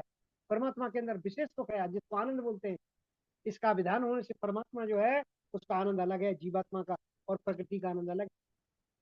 मैंने कोई कल्पना की बात नहीं सुना रहा, वही आज मैं सुना रहा हूँ इसको कि परमात्मा पहचानता कैसे है। परमात्मा ये भी सूत्र वहीं से पकड़ पकड़ के ला रहा हूँ मैं। जीवात्माओं को पहचानता कैसे परमात्मा? कि सूक्ष्म शरीर भी एक जैसा ही है, सूक्ष्म शरीर परमात्मा एक जैसा है, तो परमात्मा कैसे पहचानता है सज्जनों? फिर हम ऋषि कहते हैं कि इसके साथ एक कर्माशय लगा हुआ है। सबके कर्म अलग अलग हैं, और कर्माशय में कर्म छिप, जो संस्कार के रूप में छिपे हुए हैं, उसमें जो है धर्माधर्म रूप संस्कार है, अविद्या विद्या रूप संस्कार है, उनको देख करके परमात्मा पहचान लेता है जीवात्मा को। यही तक बात समाप्त नहीं हो जाती, ऋषि आगे और प्रश्न प्रश्न करते हैं। फिर गुरु शिष्य परंपरा में प्रश्न करते हैं दर्शनों में कि क्यों जी, ये तो दो परिस्थितियों में ये सूक्ष्म शरीर सारा हट भी जाता है, कर्माशय भी हट जाता है। कौन सी परिस्थिति है? या तो प्रलय काल में हट जाता है, या फिर मोक्ष मोक्ष की अवस्था में हट जाता है। जब संसार में प्रलय हो जाए तो प्रकृति के जो तत्व हैं वो सत्व स्तंभ में सारे के सारे विलीन हो जाते हैं, प्रतिप्रसव हो जाता है उनका, लौट जाते हैं अपनी अवस्था को, जीवात्मा के पास नहीं रहते। फिर परमात्मा जीवात्मा को कैसे पहचानता है? वो तो लौट जाते हैं, और मोक्ष की अवस्था में लौट जाते हैं। जिस समय प्रलयकालीन अवस्था होती है उस समय जीवात्मा की दो स्थिति होती है। कुछ आत्मा तो बद्ध है, कुछ आत्मा मुक्त है। जो मुक्त आत्मा है वो संसार में भ्रमण करती है, और जो बद्ध आत्माएं हैं वो मूर्छित अवस्था में पड़ी रहती है एक जगह। जब परमात्मा अपनी शक्ति देता नहीं उनको, इसलिए वो जो है प्रकृति का प्रकृति का साथ मिलता नहीं, इसलिए मूर्छित अवस्था में रहती है, अंत संज्ञा हो जाती है उनकी। तो फिर परमात्मा कैसे पहचानता है? सज्जनों, वहां दर्शनों में लिखा हुआ है काल दिक स्थान भेदा, काल, दिशा और स्थान के भेद से जीवात्मा को पहचान लेता है परमात्मा। सज्जनों, जिस समय जहां जीवात्मा एक देशीय है, किसी काल विशेष में, किसी स्थान विशेष में, दिशा और काल एक ही कहा गया, क्योंकि दिशा जो है वो मनुष्य के लिए तो होती है। हम तो कहेंगे कि भाई आगे पीछे बाएं दाएं, लेकिन परमात्मा के पास ऐसा कुछ नहीं है। ये जो भेद है ना, परमात्मा जीवात्मा का जो भेद है, ये कैसे, कितने भेद है संसार में? 3 भेद मिलते हैं संसार में। एक भेद तो है सजातीय भेद, एक भेद है विजातीय भेद, एक भेद है स्वगत भेद। सजातीय भेद कहते हैं कि जैसे दूसरी जीवात्मा है, हम अलग आत्मा है, दूसरी जीवात्मा अलग है, ये सजातीय भेद है। और विजातीय भेद कि हमारी जीवात्मा तो मनुष्य योनि में है, दूसरे पशु योनि में है, ये विजातीय हो गया। और स्वगत, ये हमारा सिर है, ये हमारे हाथ है, ये हमारे पैर है, ये स्वगत भेद, अपने अंदर भी भेद है। तो जीवात्मा शरीर में है तो तीनों के तीनों भेद इसके अंदर विद्यमान है। लेकिन परमात्मा के पास केवल और केवल एक भेद होता है, न तो उसके अंदर सजातीय भेद होता है, क्योंकि दूसरा परमात्मा नहीं है संसार में, सजातीय भेद तो नहीं है उसका। पौराणिकों में तो है, वहां तो हनुमान जी अलग बैठे हुए हैं, श्री राम जी अलग भोजन कर रहे हैं, और सीता अलग भोजन कर रही है, कृष्ण जो है राधा के साथ अलग भोजन कर रहे हैं, वहां तो है।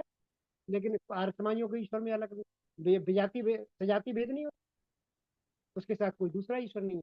उसके अंदर केवल और केवल एक भेद मिलेगा, विजातीय भेद, जीवात्मा अलग है और परमात्मा अलग है। स्वगत भेद भी उसके अंदर नहीं होता, क्योंकि जीवात्मा का शरीर, परमात्मा का शरीर नहीं है, शरीरधारी के अंदर स्वगत भेद हुआ करता है।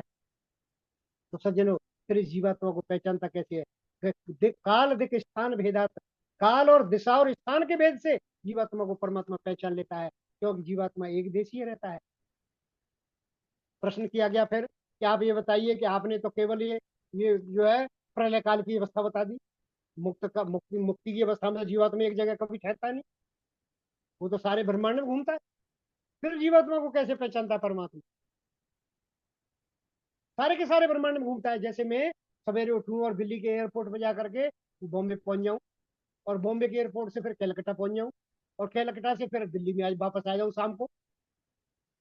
सज्जनों, मैं इतने जगह घूमने के बावजूद भी एक देशीय ही रहूंगा, मैं जो है सर्वव्यापक नहीं हो सकता। जीवात्मा का स्वभाव एक देशीय है, एक देशीय ही रहता है। वो जहां भी रहेगा एक देशीय रहेगा, एक जगह पे रहेगा, और एक जगह से परमात्मा पहचान लेता है।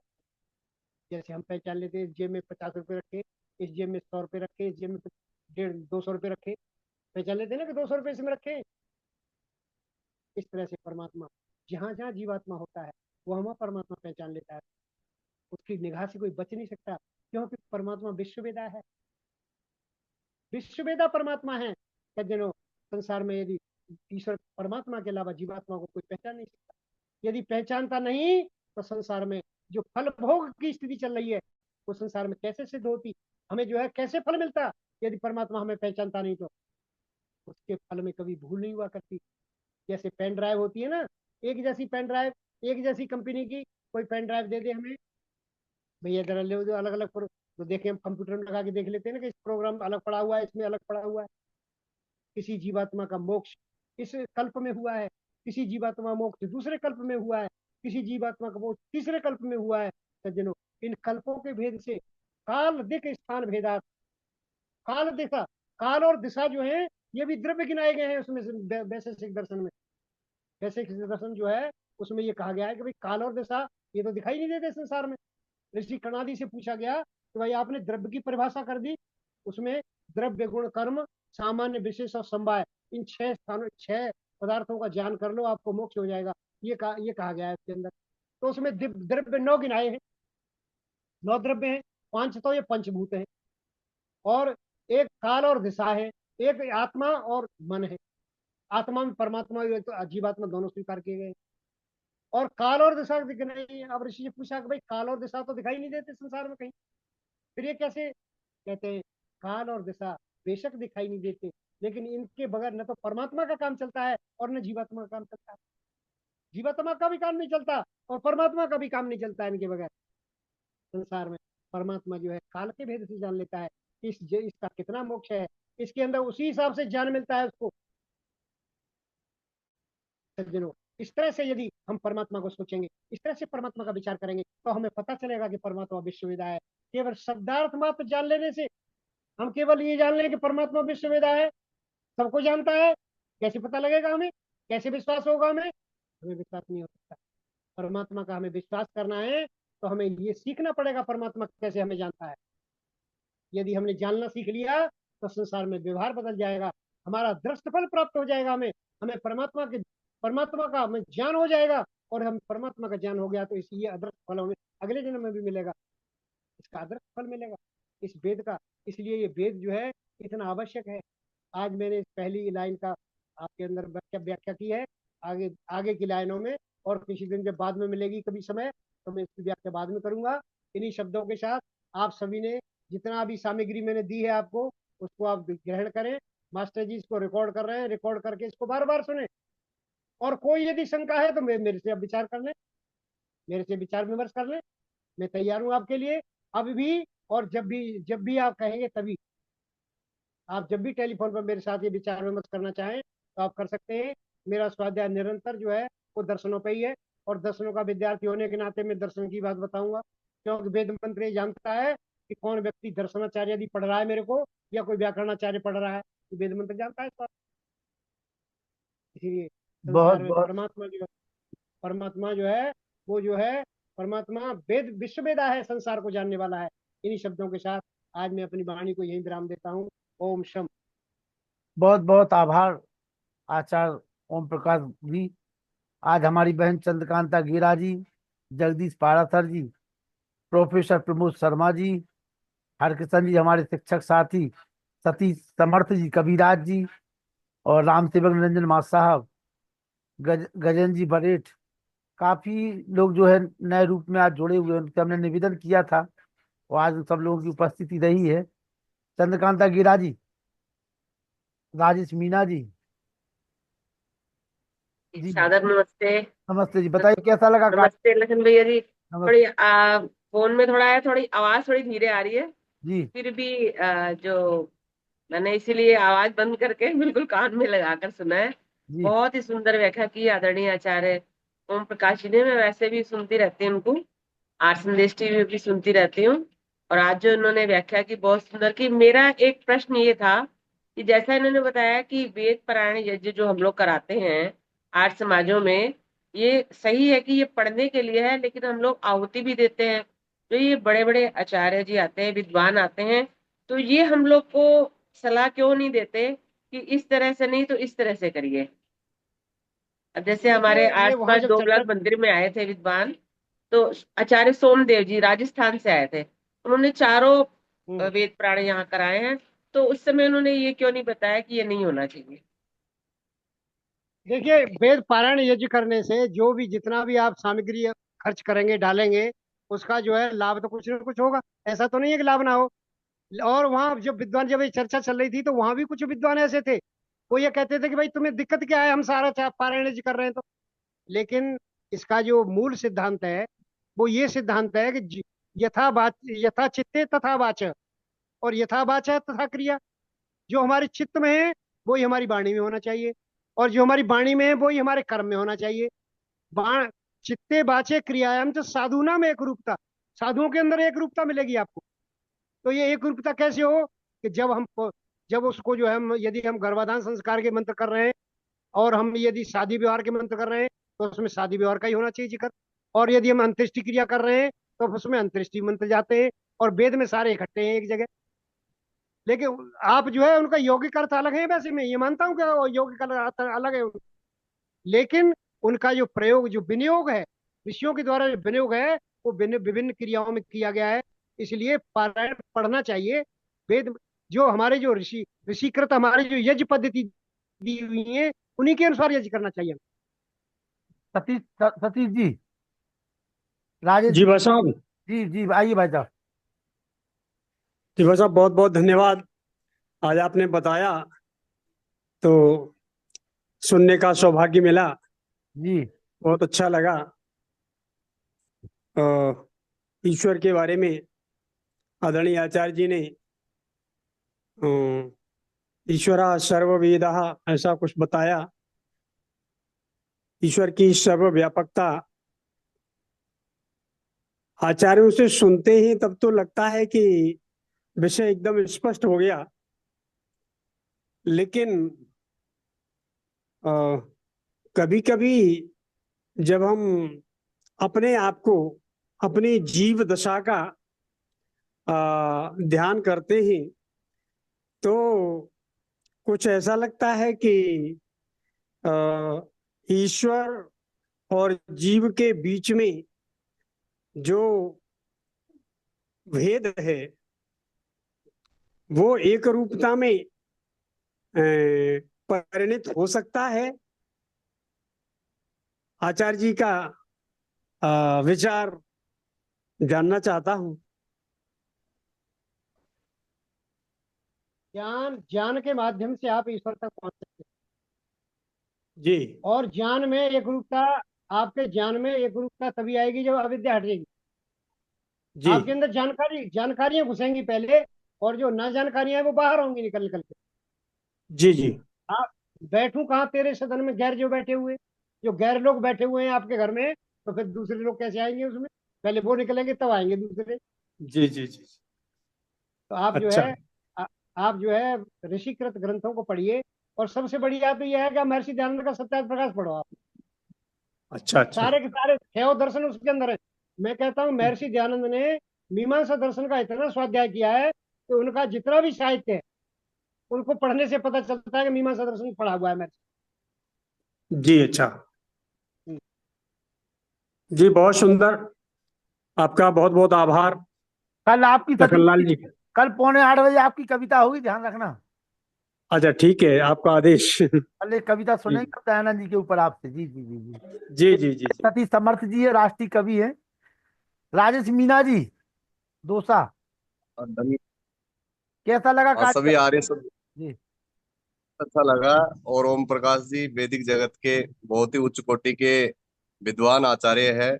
इन्होंने वेदों के विषयों में जो बताया है कि वेदों का मूल प्रतिपाद्य विषय ईश्वर, जीवात्मा और प्रकृति है।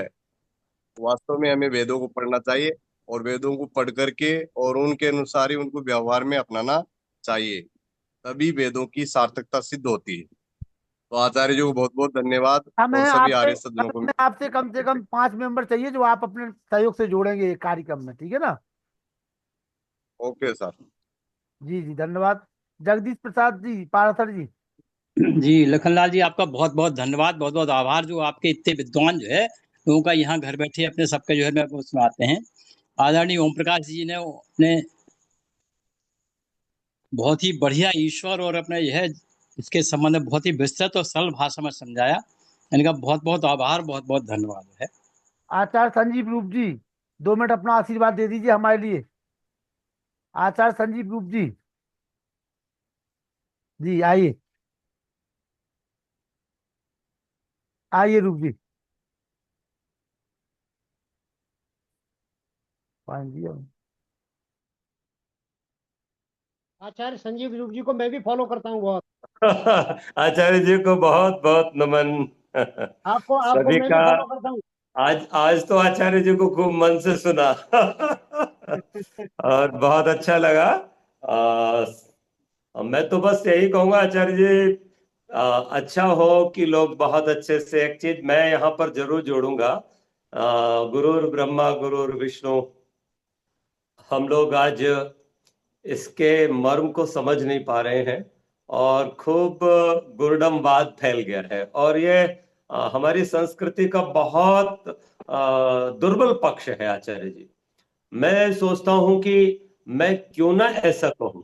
तो आचार्य जी मैंने एक अपने मन में विचार आता है मेरे, तो मैं बोल देता हूं कि हम जब तक मोक्ष हमारा ना हो जाए तब तक हम एक भक्ति रूपी विद्यालय के सब विद्यार्थी हैं। इसको हम दो विशेषणों में देखा करते हैं। हमसे जो वरिष्ठ हैं वो हमारे वरिष्ठ हो गए, और जो हमसे कनिष्ठ हैं वो हमारे कनिष्ठ हो गए। इंग्लिश में कहें तो जूनियर और हमारे सीनियर। तो हम सब जितने भी ज्ञानी हैं, अल्प ज्ञानी हैं, अज्ञानी हैं, ये कोई तो नर्सरी का है और कोई प्राइमरी का है, कोई जूनियर का है तो कोई ग्रेजुएशन या पीजी का है, लेकिन है सब स्टूडेंट। तो हम सब अपने आप में ये गर्व कभी ना करें कि हमने बहुत जान लिया और हम अब गुरु हो गए। स एषा पूर्वेशामपि गुरु।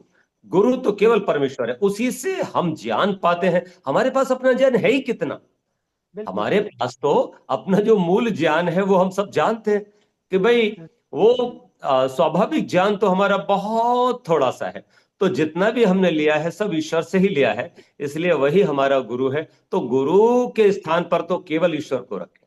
लेकिन हम बाकी जितने भी हमारे बड़े लोग हैं, चाहे वो फिर हमारे माता पिता हो, चाहे वो हमारे पढ़ाने वाले हो, जैसे आप कह रहे हैं एमए, तो हम लोगों को जिसने एमए तक पढ़ाया या आगे भी हमको कुछ और भी पढ़ाया, तो सारे के सारे जो हमारे अध्यापक हैं, पढ़ाने वाले हैं, शिक्षक हैं, हम उनका सम्मान सदा के मान पात्र करें, उनका सम्मान के सम्मान। पात्र हैं। जी, वो सब हमारे सम्मान के पात्र हैं, जैसे पिता हमारा सम्मान का पात्र है। एक बात आपने और कही थी आचार्य जी, वो आपने मुझे बहुत मेरे मेरे मन की बात थी वो मैं भी उसी विचारधारा को हूं कि माता और पिता नहीं होते हमारे जीव जंतु। लेकिन मैं यहां पर एक चुटकी लूंगा, व्यंग करूंगा और मेरा व्यंग ये है आचार्य जी कि आज अगर मैं कहूं तो उलट दूं आपकी बात को उलटूंगा। ये व्यंग है केवल, और ये केवल प्रहसन के लिए भी है। और और ये चूंकि हम लोग व्यंग इसलिए भी करते हैं कि कहीं ना कहीं चोट लगे लोगों को, कि हम कैसे ये सब जो है ना करते करते, वेद के विरुद्ध आचरण करते करते कितना दूर हम वेदों से निकल आए हैं। तभी महर्षि दयानंद को कहना पड़ा बैक टू वेदास, हम लौटे वेदों की ओर।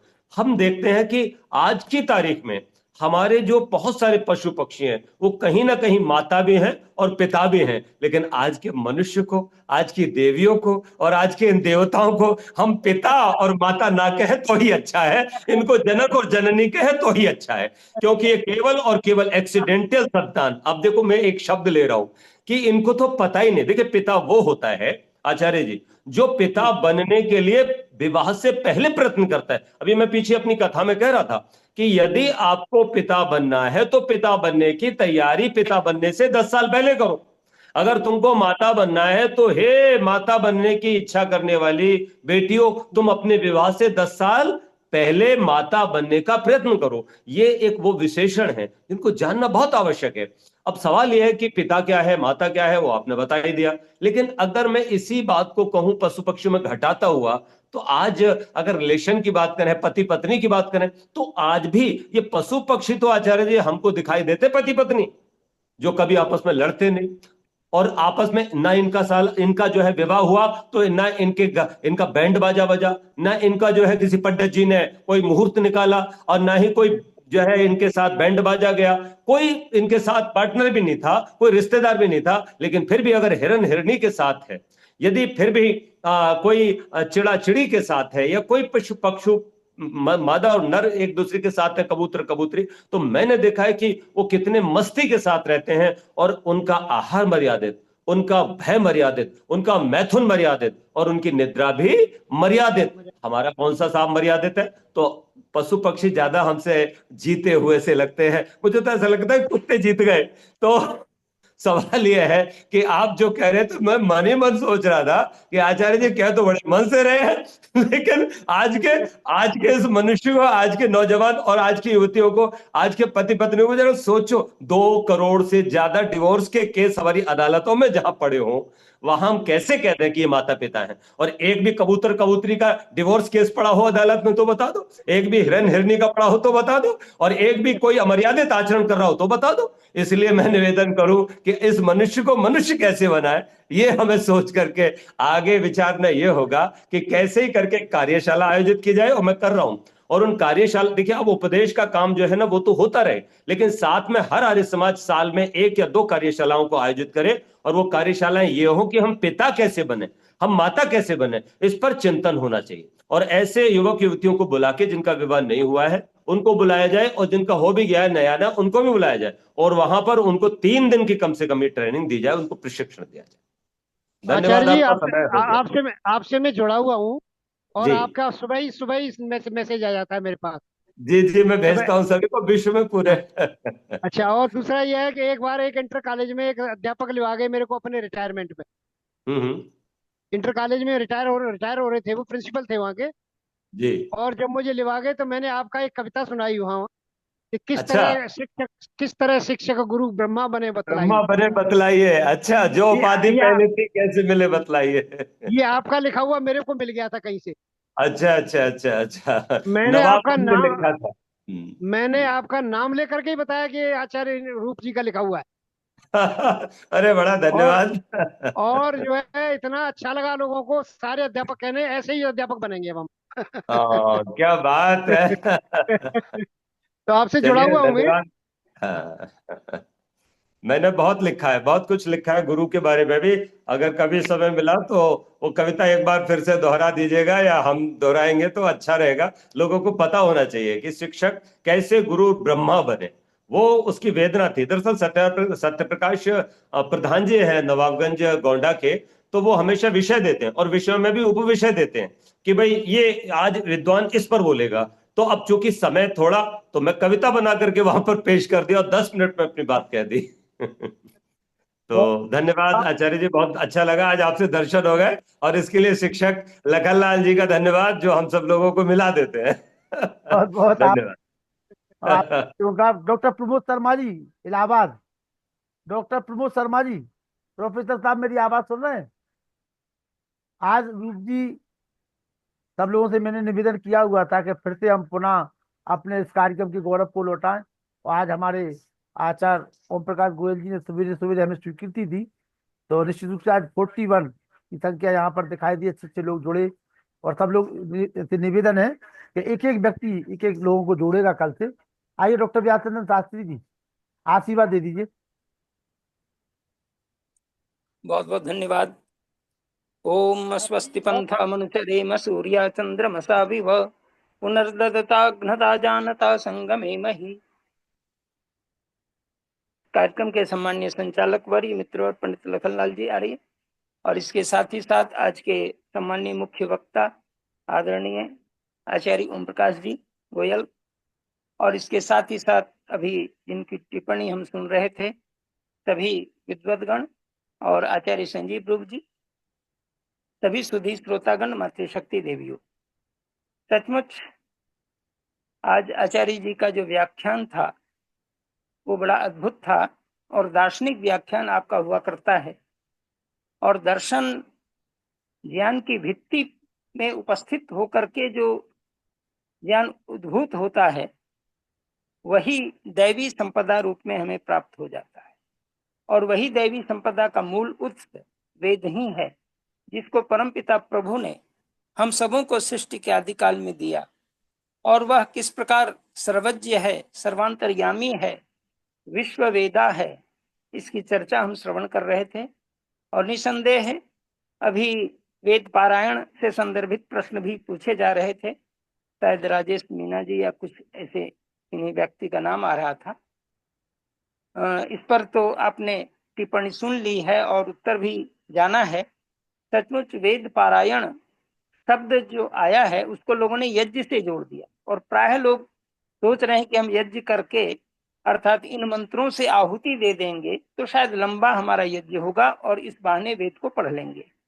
लेकिन इस पर थोड़ी भावना आनी चाहिए कि वेद चूंकि पढ़ नहीं पा रहे हैं, इसलिए इस बहाने लोग यज्ञ के नाम से जुड़ते हैं, और यज्ञ के नाम से जुड़ने पर लोग वेद के मंत्रों का श्रवण तो करते ही हैं, और साथ साथ केवल हवन ही नहीं करना चाहिए बल्कि उसकी व्याख्या भी बीच बीच में होती रहे।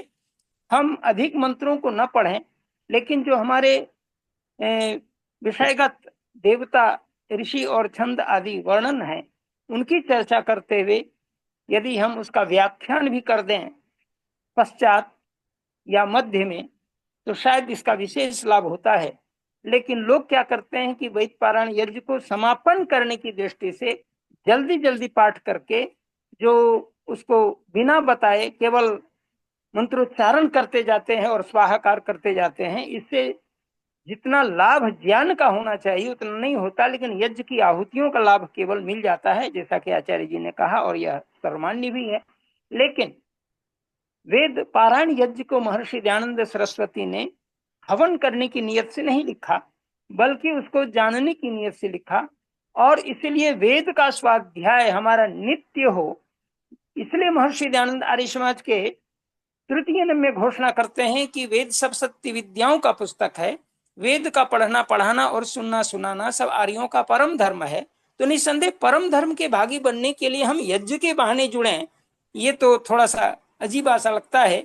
इसलिए प्रयास हमें करना चाहिए कि हम यज्ञ को स्वाध्याय यज्ञ के रूप में स्वीकार करें। अग्निहोत्र यज्ञ के रूप में जो ऋषि ने संदेश दिए हैं, या वेदों में जो अनेक प्रकार के यज्ञों का विधान है, उसको हम कराएं तो उसका विशेष लाभ होगा। और साथ ही साथ जो भी आचार्य संजीव रूप जी ने खास करके गुरु की महिमा, और आचार्य जी ने भी गुरु के शब्द पर जो विवेचना की, निसंदेह उपासनीय तो केवल और केवल ब्रह्म है, ईश्वर है।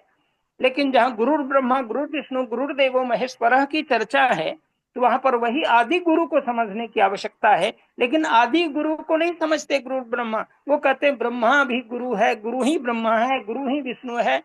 और इसी को गुरु गोविंद दोनों खड़े काको लागू पाए बलिहारी गुरु आपकी गोविंद दियो बताए कबीर जी की चर्चा कर लेते हैं, और गुरुड़मवाद यहीं से उद्भूत हो जाता है।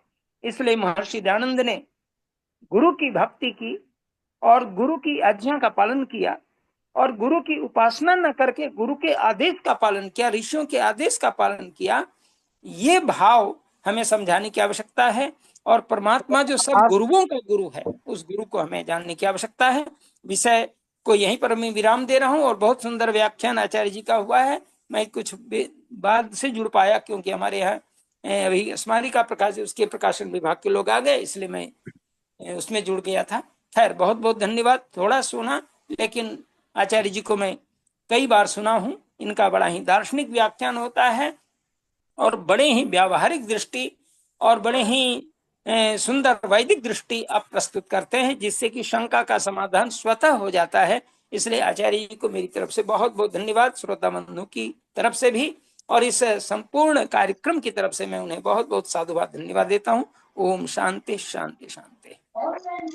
हमारे बीच में उषा साहा जी, आइए राजेश्वर जी, आपके दर्शन। लखन भाई नमस्ते। मुंबई में शर्मा जी नमस्ते।